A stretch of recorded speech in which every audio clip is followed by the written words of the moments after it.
Hello again from my front porch. Actually, on my front porch. I haven't done one of these for a couple of days because, well, first of all, I've been doing a lot of traveling for work. Now, you may not have known if you've been watching the show, when that I was gone because I actually had pre-recorded several and then I was kind of spreading them out.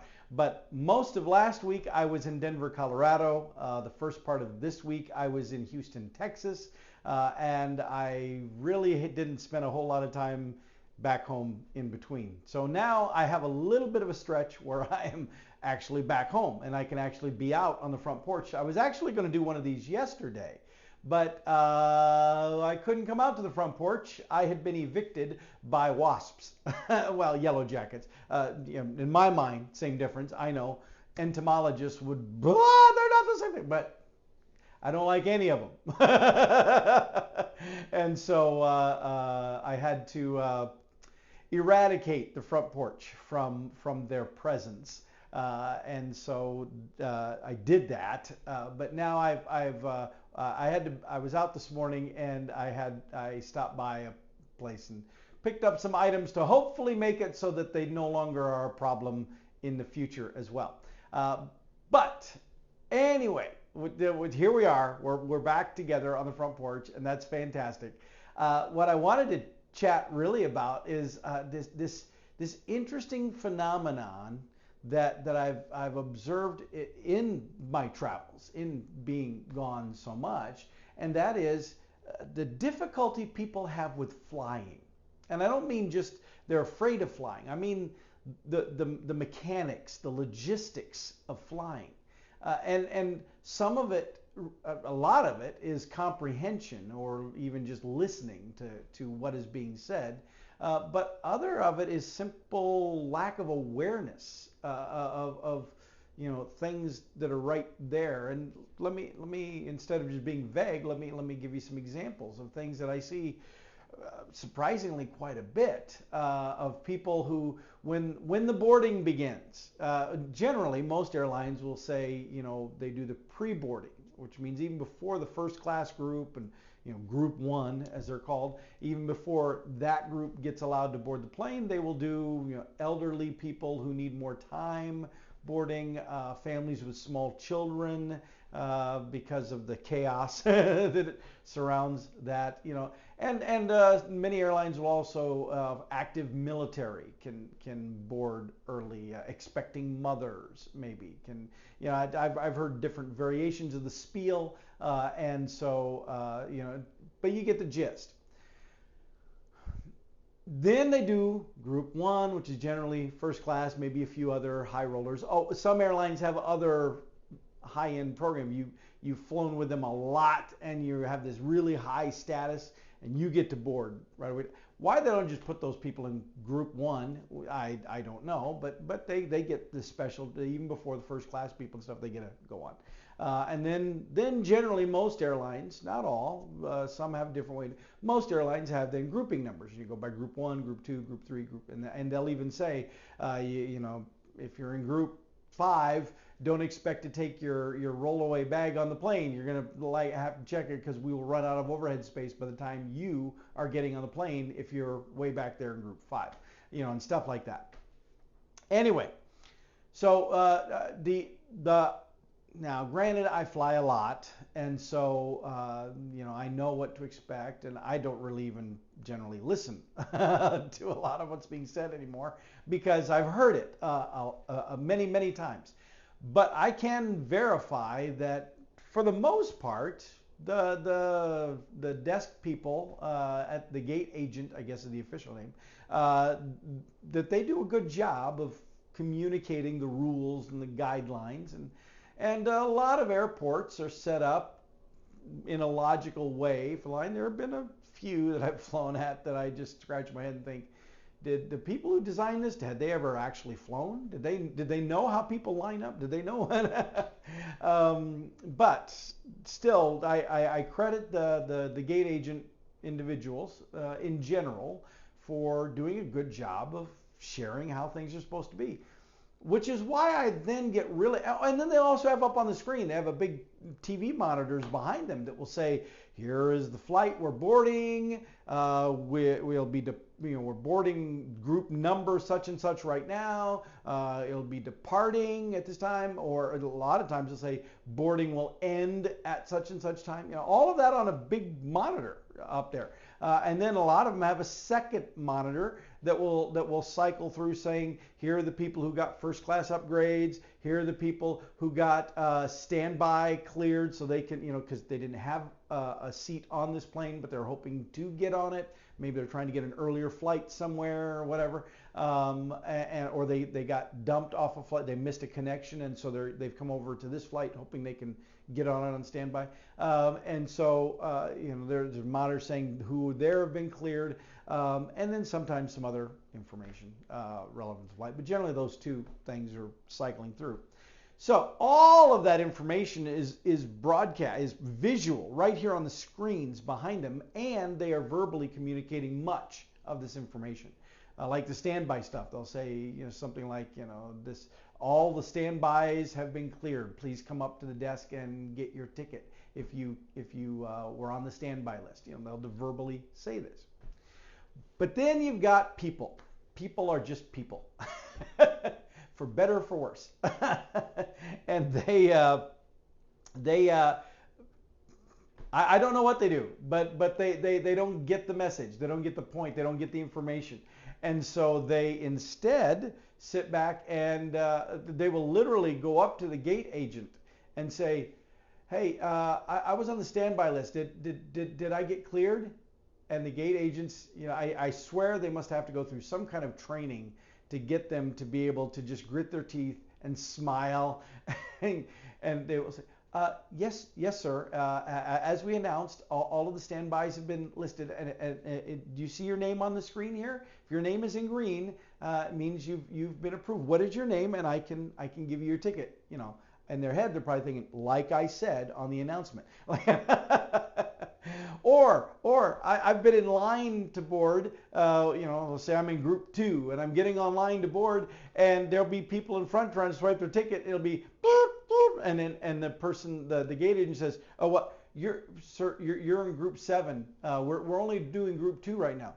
Oh, I thought we were just boarding.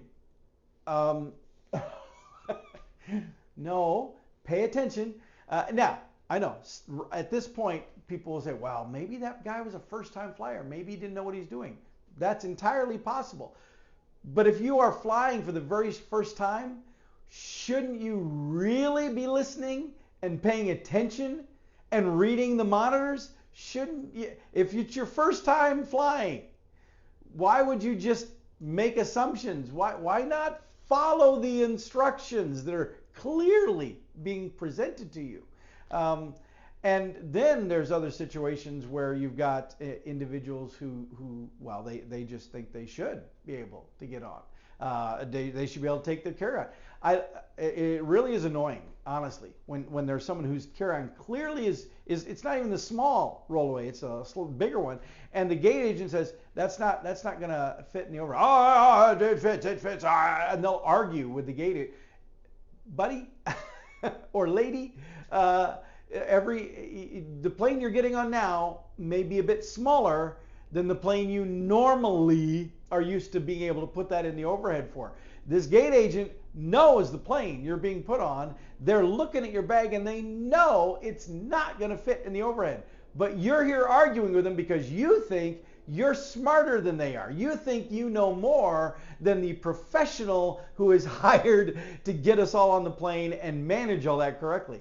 And what inevitably happens is this moron, and I'll use that term lovingly, gets on the plane and they get down to where they're going to go. And then everybody that's on the plane in the aisle gets stopped. Everybody out on the gangway trying to get the jetway, I guess they call it. Gangway would be a ship. Everyone trying to get onto the plane that's lined up there. And plus you got the people still in the waiting area in the later groups trying to get in.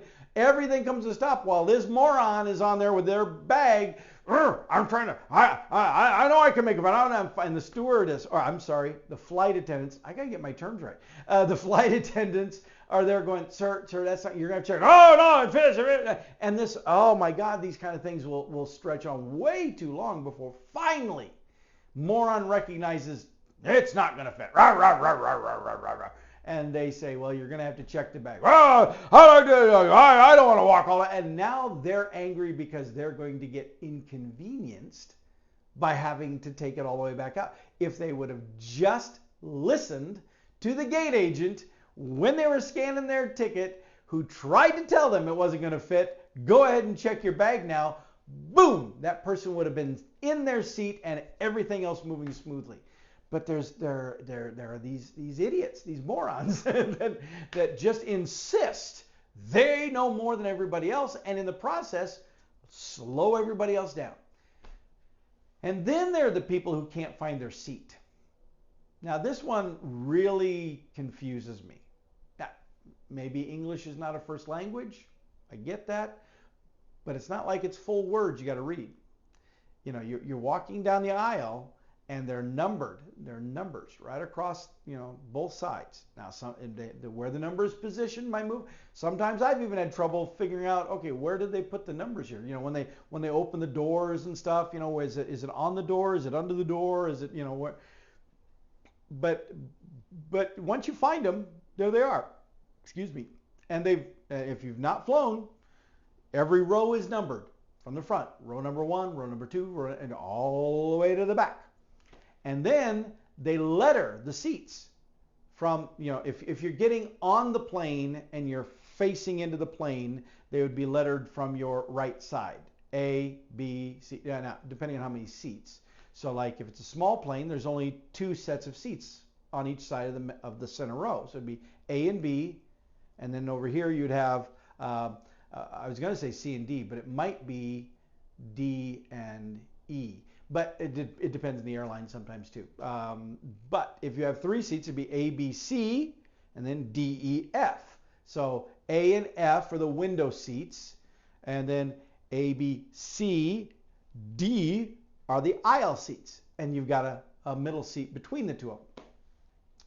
But still, you go looking for your row number, and then you look at what the letter is that you're assigned, and that's where your seat is in that row.